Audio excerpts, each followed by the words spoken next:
तर माळीण गावातल्या या दुर्घटनेसंदर्भात गुगल मॅपवरून आमचे प्रतिनिधी प्रशांत जाधव यांनी घेतलेला हा आढावा पाहूया। पुण्यापासून 111 किलोमीटर आणि आंबेगावपासून 14 किलोमीटर अंतरावर असलेल्या माळीण गावावर आज डोंगर कोसळला। नेमकं 3D ग्राफिक्सच्या माध्यमातून बघूया की हे गाव कसं आहे, कुठे वसलं आहे। तर आपण इथे गुगल मॅपवर 3D वर माळीण गाव असं सर्च केल्यावर आपल्याला डायरेक्ट माळीण गावावर हा मॅप घेऊन जातो आणि नेमकं हे पूर्ण डोंगराच्या राजीत वसलेलं हे गाव आहे। वरती इथे शेती होते डोंगराच्या वरती आणि ह्या पायथ्याशी इथे वसलेलं हे गाव।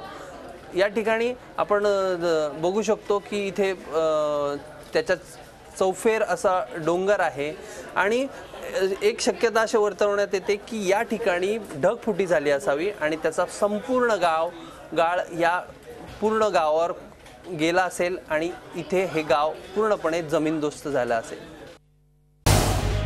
झी 24 तास रहा एक पाऊल पुढे।